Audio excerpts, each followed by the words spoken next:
Hey, welcome back to Alicyn's Wonderland. This week's episode is the second in a two-part series with voice actor Billy West, a.k.a. the man of 1,000 voices.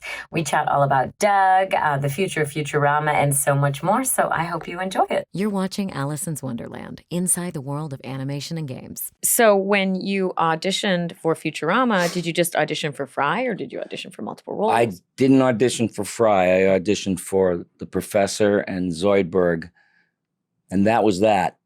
Uh-huh. And interesting. the Professor, they showed me a drawing and they said he's 147 years old. And I said, Jesus, he must fart dust, like a mummy or something. And he would be, I thought he'd be shaky because, he'd be all skin and bone and, good news, everyone, and that's kind of what comes to you out of nowhere. And the other voice, like I said, was Zoidberg. And then they said, listen, we're recasting. We want you to do Fry, because I did audition for him. But the voice I did, I wanted to do something that the mimics couldn't get their hands on. When you do your own voice at a certain age, it's like no one has anything to go by. There's nothing to hang on to. Because I was in bands and I'd break a string. Oh, shit, I broke a string. Now what am I going to do? I was all whiny and complaining and nasally. And that's the voice that I wanted to give Fry at 25. And I wanted him to be a project for Leela, because she's strong. Yeah. She's strong and she's, like a leader type. And he's well-meaning and he doesn't quite know how to say what's on his mind and everything, but he's got a huge heart, and that's probably why she loves him. She sees that. Mm-hmm. But I wanted to make him needy. I wanted him to be a project for her, because I was a project for a girl. It's like, why don't you fix what? Why don't you just cut it real short? Try this. Yeah. Put this on. Go over to Marshall's. Yeah. Filene's basement. Irregulars. You look good with that on, with that alligator, that Lacoste alligator. That was a project. Had to be fixed.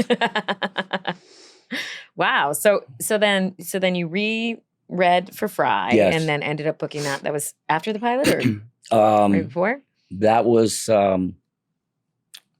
they recorded the pilot. Mm-hmm. Yeah, we had done a couple of table reads. Okay. Wow. So what's it like then coming back so many years later and playing the same character? Is it easy to get back to that role?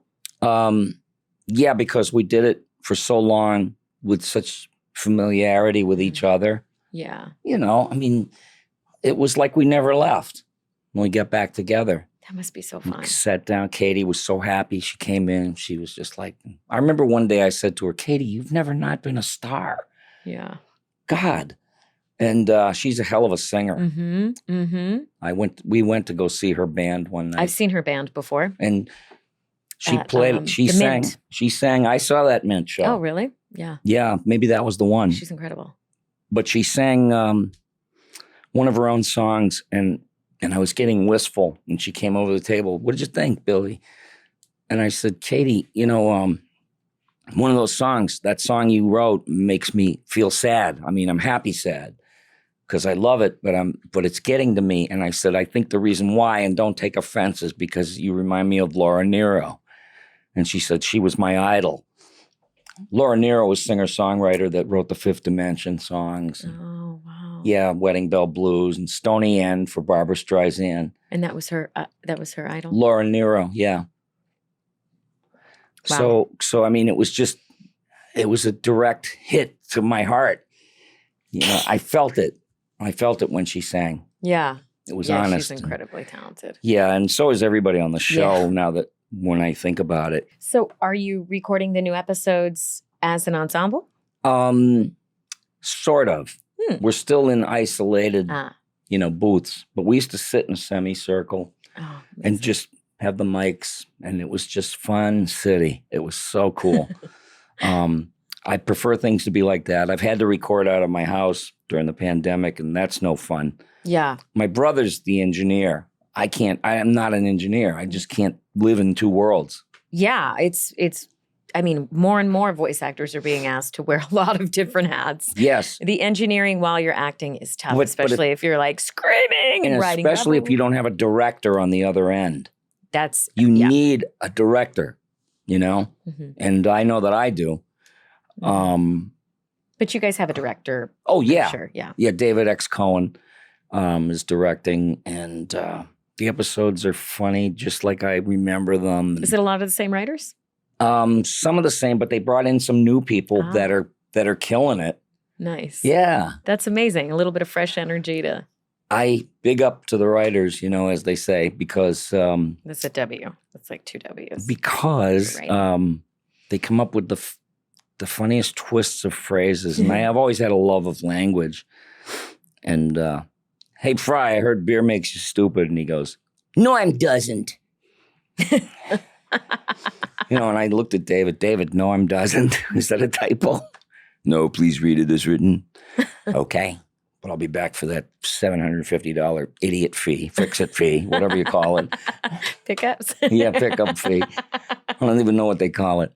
But then when I saw it on TV, I said, that's the best acting I've ever done. Because it was Fry.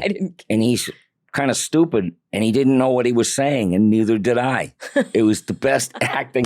It was so true and pure. It's amazing. Yeah. So I know there was a lot of controversy. John DiMaggio didn't want to come back. I think the Twitterverse nicknamed it Bendergate. Yeah, as they are wont to do. As they are wont to find a good They said he's going to sign or what? And I said, I don't know. He's just looking for the right pen. How do I know? You know? Right. Yeah. But he ended up coming back. Yes, of course. We couldn't do it without him. Yeah. No, he's brilliant, and he's just he's so funny. I mean, he started out in stand-up, and so we were just giddy and silly for a majority of the time in between takes. I mean, riffing, and I had a good time with him, and still do. Yeah, and so except that you have to peek into another booth to see him. So, are you guys like connected on Zoom or something, or? We can sort of see each other and everything. And then there's others that are on Zoom. A lot of times it's Matt Groening himself, like from his house. And he's wearing like a bunch of hats. You know, he's got to do Disenchantment. Real busy with that. And Simpsons to whatever extent, I don't know for sure. And Futurama. And so you also worked on Disenchantment. Was that because of Matt Groening that you ended up working on that show? Yeah, he just he saw Mo and me and Johnny, and he said, I got to talk to you guys. And he said, I got this idea, you know. And we were like, wow, you know, who knows what it's going to be. Yeah. We didn't know. And that he's asking us to be contributors or even have the chance to contribute is thrilling to me. Yeah. So he had these characters that he's got so many fully developed characters, and we didn't even get our hands on them yet. You know, like all this work was done, and you feel like I better not F up. I better think long and hard before I open my mouth. So how did you approach that? I just did it the same way I always do, is look at the character and hear some of the things that he has to say, and just, I don't know, it's like spinning the globe and go where you're going to go on vacation, you know. See what comes out. Yes, but there's this like divine guidance or whatever you want to call it. I love that. You know, like this divinity that graces you. The muse, somebody. The muse. Yes. Yeah. Oh, the big woman up top. Yeah. Yeah. But they had these characters like there's a king, King Rulo. And there was this little actor named Percy Helton. And he was this frantic little man. He was frantic and he, you know, and he was always like tentative and you know, twitchy. And and he was in film noir movies like, you know, the blonde that breezes into town on the bus with her suitcase, you know, and the saxophone, and black and white, glorious black and white. And she gets a she gets a room in a rooming house, and across the hall from her room is this little man.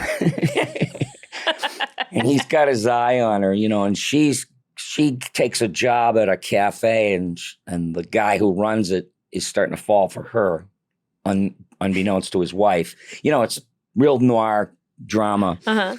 And she needed money. And she came home and sat in her house, and it's like, there's no air conditioning. It's like hotter than hell. And he's across the hall, and he goes, I brought you a glass of sherry. Sherry? Shelly. Shelly. He said Shelly. Shelly. Hello. Her name was Billy. Hey, And he Billy. said, hello, Billy. Can I interest you in a glass of sherry? Not if I have to drink it with And you. she was like, okay, she'll play this guy. And then, And then push him out the window. that kind of thing.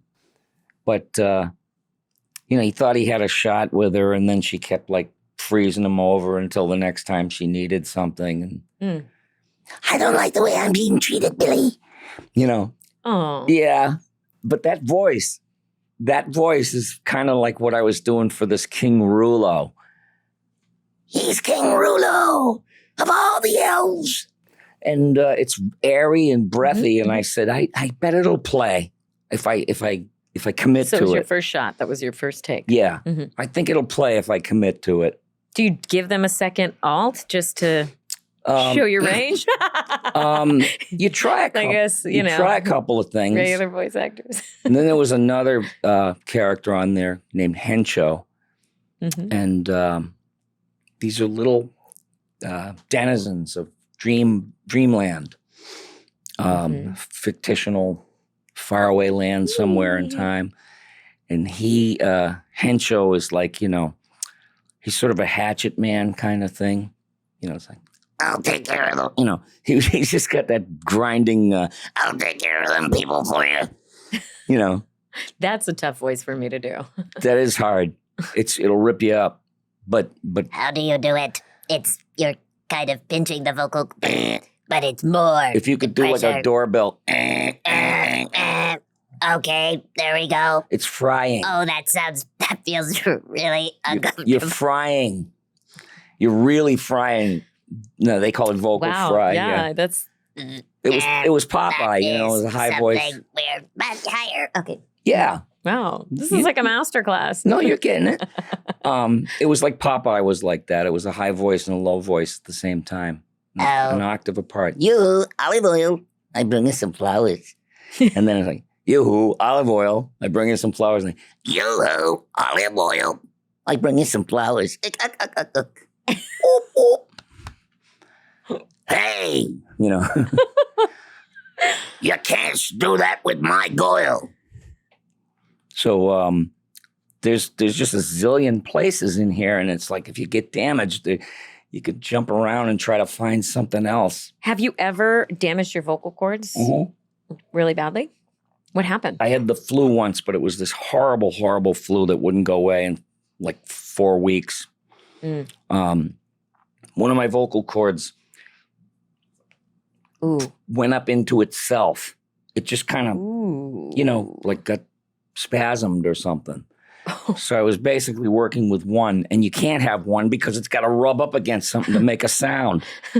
So I was making sounds anyway, and I was sweating bullets, and they were going, you okay? And I said, is this any good? And they said, yeah, it's great. You sound fine. And he said, your worst day is better than everybody else's best day. That is I said, well, true. thank you, but you hear a sound in your head, and if it's not landing where you want it, And just emotionally, it'd feel like, oh, God. I mean, I don't know. Are your vocal cords insured? yeah, no. I heard Lloyd's of London will do that. Lloyd's of London. No, I never thought about that, but it's like my voice will come and go. It was like that since I was a child. It's weird. It's like pharyngitis or something weird. Oh, wow. You have a thing called a Pharyngitis. pharynx. Yeah. I don't know much about down there, and I don't want to. I have magical weird. thinking. Something will just appear. Sure. Yeah. Yeah. Just manifest it. Yeah. Wish it into being. And my voice gets hoarse, but when it comes time to perform, something will click. But this is one of those times where it's just like I think I was screaming and yelling the last session. That's probably what it was. The recovery times used to be like overnight. Yeah. Now it's like 2-3 days. Oh, man. Yeah. Yeah. Don't get old. Well, it's better than the alternative. That's right. I don't mind. I don't mind so much. I'm rocking because I'm on the autism spectrum. Hey, I have ADHD, so Do you? Yeah, and that's something when you talk about kind of feeling like you didn't fit in school or feeling like something was just different. I mean, I'm like I bite my nails, I like fidget and stuff like that. Blurting so, out answers. Yeah, or just being like a conversation is not that I was interesting to always me. I'm like, whoa. I was always like, I had attention deficit. I had OCD. Come to find out, I had All of them. You collect them all. I know. Gotta catch 'em all. Yeah, and then you have to take meds for all of them, and I was on everything but a skateboard at one time. Were you diagnosed as a kid, or I felt like No, it was there was something no later in such life, thing. right? Yeah. You were just like- we didn't. My aunt told me we didn't know. No one knew what to do with you. Were you the only person in your family that was neurodivergent? Yeah, but I don't know if my dad might have been, but he was violent and crazy, and I never really got to know him. I was always like cowering, defensive. Yeah, that could have been a masking. But it was yeah. darkness that he had Oh. from childhood, and he never got help. But he was really rough on me, and I used to just disappear in the middle of a beating. I would just Poof. I'd go away. I'd be in the Elysian fields, with the scarecrow and the Tin Woodsman getting out of the poppy field. And I swear I had to not be there to survive. Yeah. I couldn't be present just so I could survive. So were your parents so proud of you then to My see? mom. Yeah. Yeah, my mom. She was very, very proud to see me finally make something of myself after years of, messing around. But I brought a lot of junk on myself because I was a drunk and a crazy, and and I had done drugs. Everything stopped 30 years ago, but up until then, I was just like, somebody would say, "What's the worst thing you can think of?" I guess if somebody told me both my parents died. No, worse. Billy West is drunk and he's on his way over. Oh, God. That's what somebody said once. I mean, you're in great, you seem extremely healthy now. Yeah. Yeah. But I mean, I was on the road. Yeah. You know what it was? It What was made you get a shift? Intervention. I didn't show up to court for a violation. And I got stopped one night and they said, "I don't know about this drunken driving thing, but you're going to jail because you didn't show up to court a year ago." So I'm on my way, and I spent 7 nights, 7 days, first time in my adult life that I was without a drink. Wow. And I Wow. I sat and I thought about it, and I said, I'm not a criminal. I'm not, honest to God, guys, you're in there with real criminals. And, but I wasn't like that. It's just that it was the alcohol that caused so much of my problem. Yeah. Caused all of them, I mean, you're raging. If you're raging, then it's 50 times as bad. I could keep a lid on stuff that was going on with me, but I didn't know myself at all, really. I thought I did, but I didn't. What advice would you have for anybody that might be struggling with their own substance abuse issues? You can never move forward because you're destroying the present, which means you have no future because there's no bridge. You've burned it, and there's no place else except the past, which is why a lot of drunks talk about. A long time ago, I used to, it's a downward spiral, but there's no progression. You're stuck there, and the outcome is either hospitalization, insanity, or death. if you're an addict an alcoholic. Yeah, it's tough stuff. But I just had a talk with myself, you know, and just how did you get in here? How did this happen? You know, I mean, I was lucid for once. Yeah. Yeah. I mean, I didn't really know what it was like to be out at night after 7 without being buzzed. Mm-hmm. Wow. Yeah. Wow. I know. And were you working at that time? And yeah, how did I don't you know how I balance worked. that? Mm-hmm. I was playing music at night, doing a radio gig in the morning, and I was living on 3.5 hours of sleep, sometimes 2. Wow. I'd get in super late, and I would just stay up. And they sent a guy to come and pick me up. It was his job to drag my ass into work, no matter what shape I was in. Wow. I know. That's amazing. He'd be I kinda banging feel on like the I need door, one and of he'd those go, guys. "Billy, don't do this to me." Oh. Yeah. Now, well, that's such an inspiring story, though, to see where you were then able to take your career. Mm. But I was in radio Yeah. before the intervention, and like you just said, how did you work? A lot of times I just don't even remember, you know, being there. I remember some things, but And things I think have changed a lot. I think that, like, growing up, to me, it seemed like there was a lot more flexibility and people kind of, we don't talk about that, or we're not gonna, it's okay, we're gonna look the other way. Whereas now I think things are more obvious. People confront each other. Confront each. Yeah, and everybody knows a bit about psychology. I mean, we didn't know anything about anything.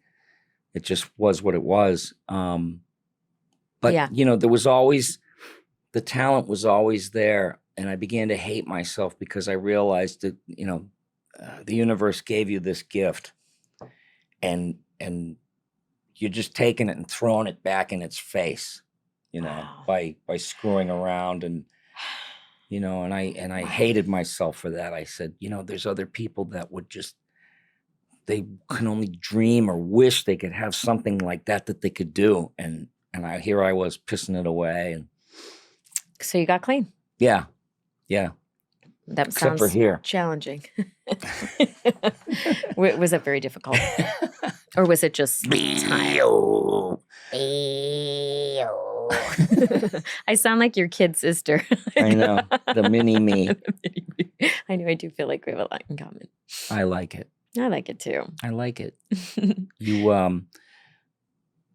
What I remember when I first met you was that you were a live wire. You know, you just had a good energy about you.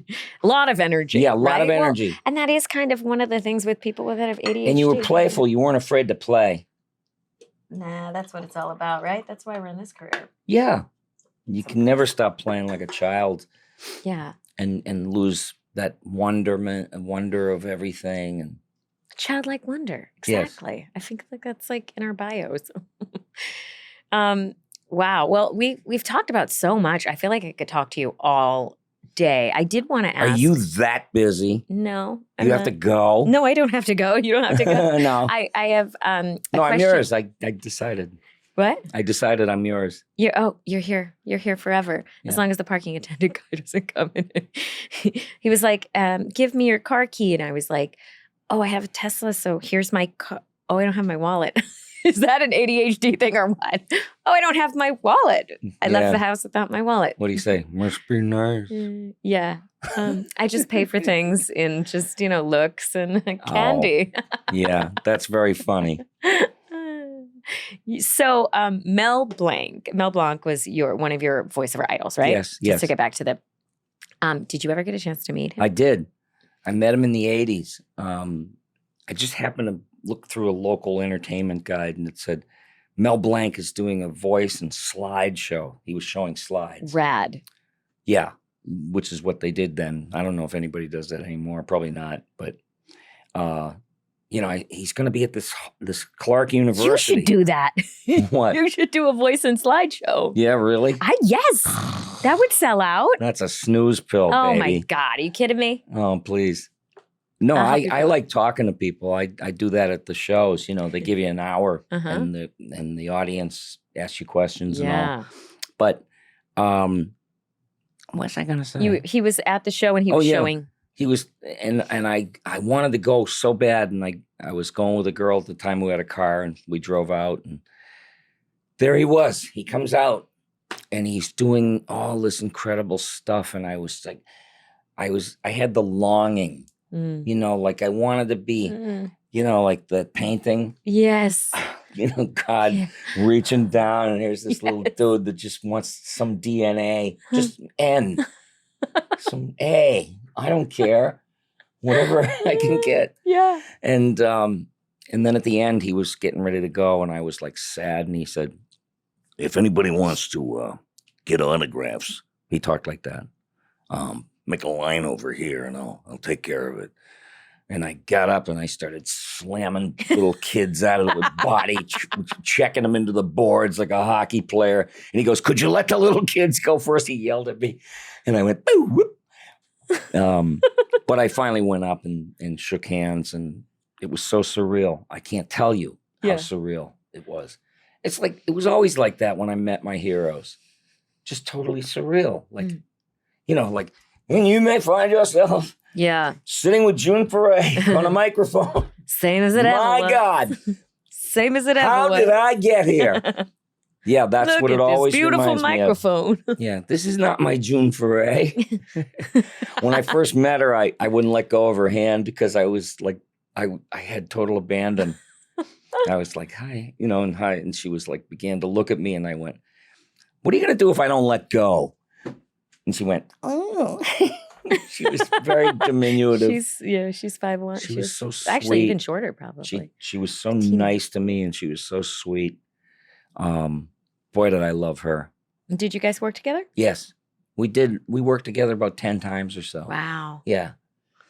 And you just sit there. You're like the eternal student as long as these people are around.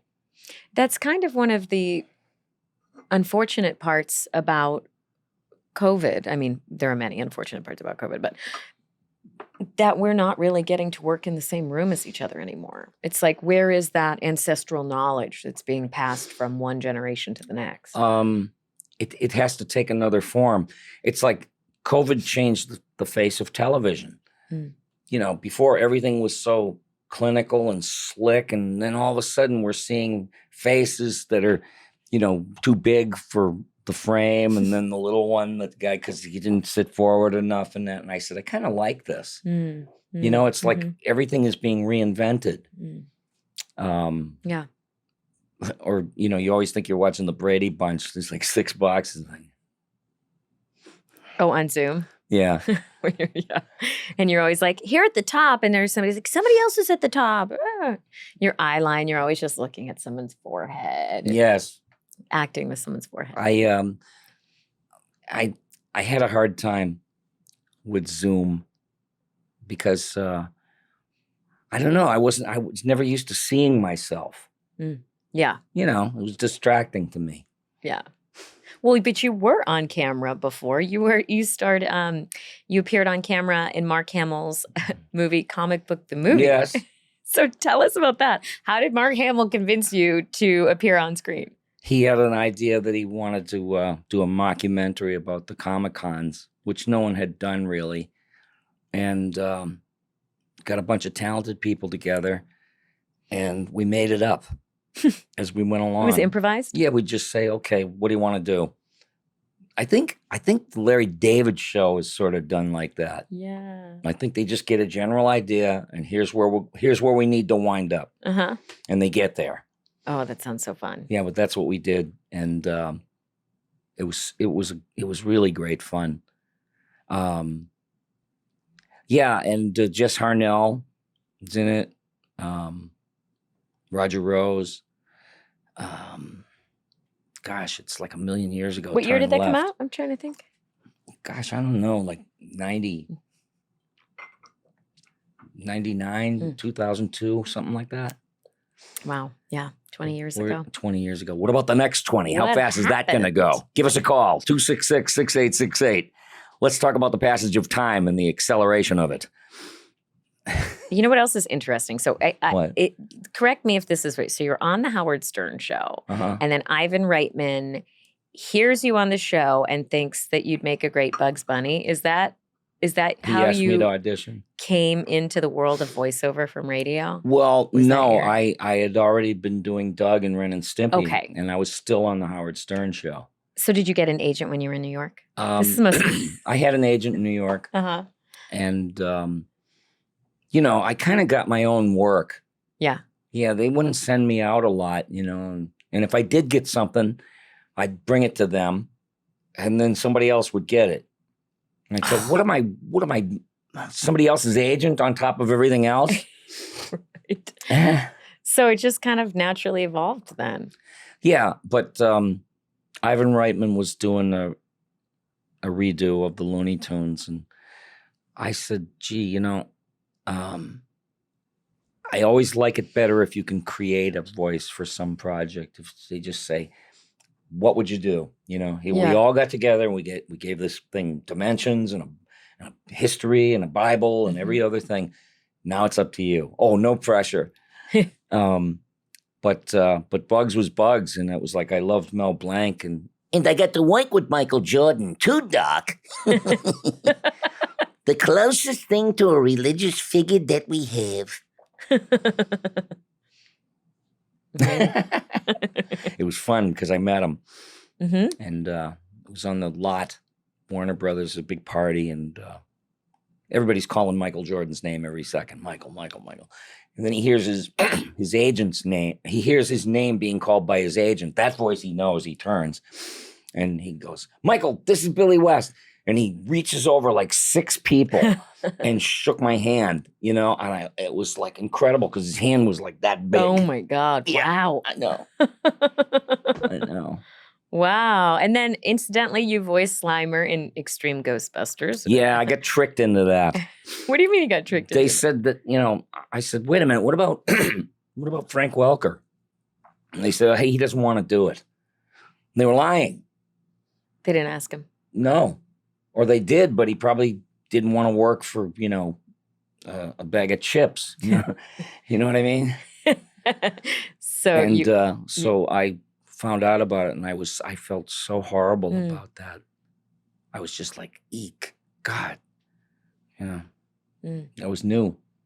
yeah. I didn't know what the hell was going on. So I pulled Twitter and I asked if anybody had some questions for you, and I got a couple really good ones. So Chris Brown asked, what is Billy's favorite Futurama moment? It would be an episode called The Devil's Hands, or Idle Playthings, and we got to do an operetta. So you get to sing in character, and that was up there for me. Yeah. Yeah, because Katie can really sing, And you can sing. and well, I mean, sing.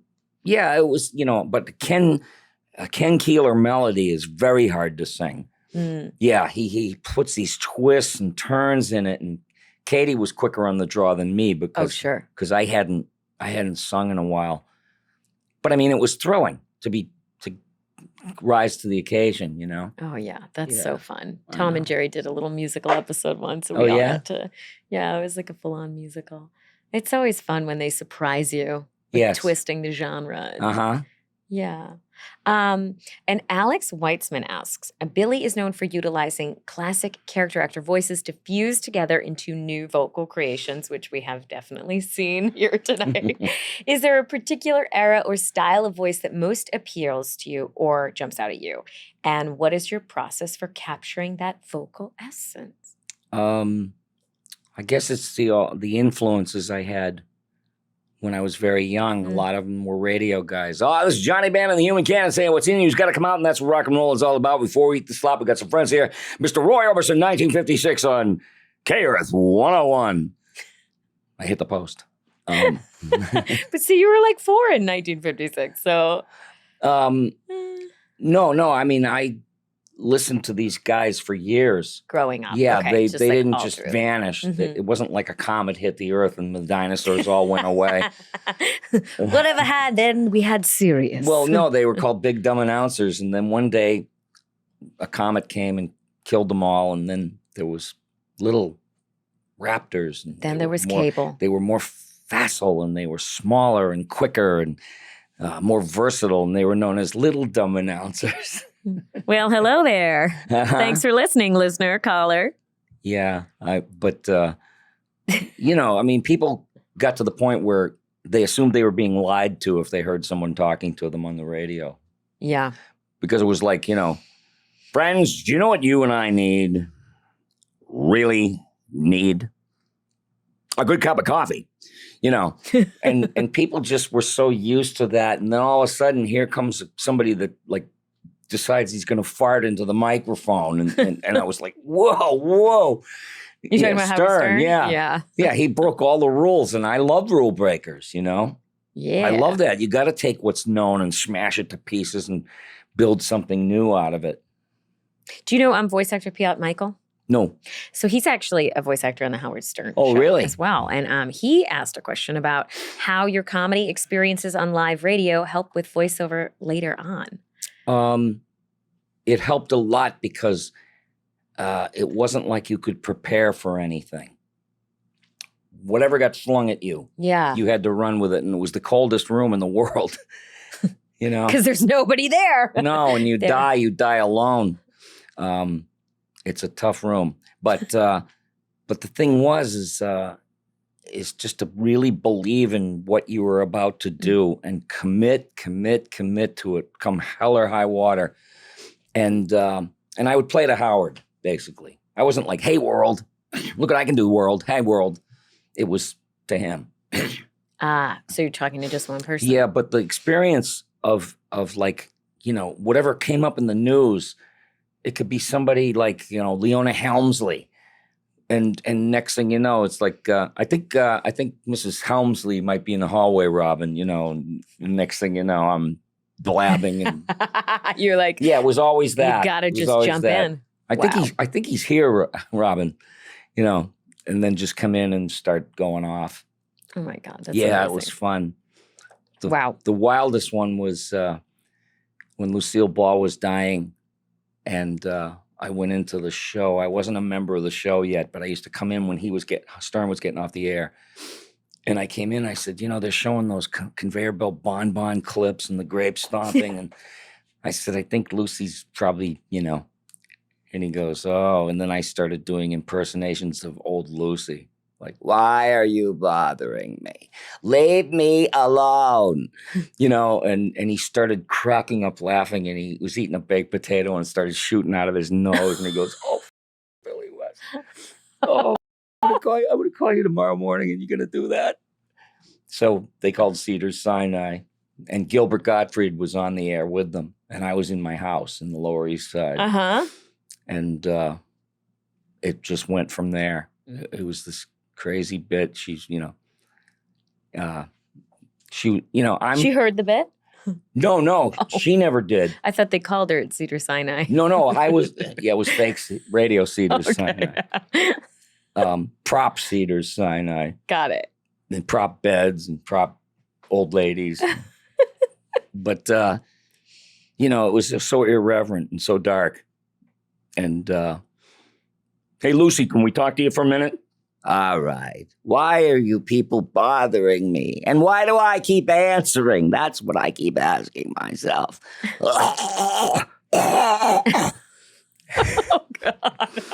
And he'd say, it says here when you were a little girl, your parents used to tie you to a clothesline and, and tie you up like a dog because you were hyperactive. and there's that pause and you're supposed to say something and you better be funny, man. And I went, you say it like it's a bad thing. Yeah, Gilbert was cracking up laughing. I miss him. Good.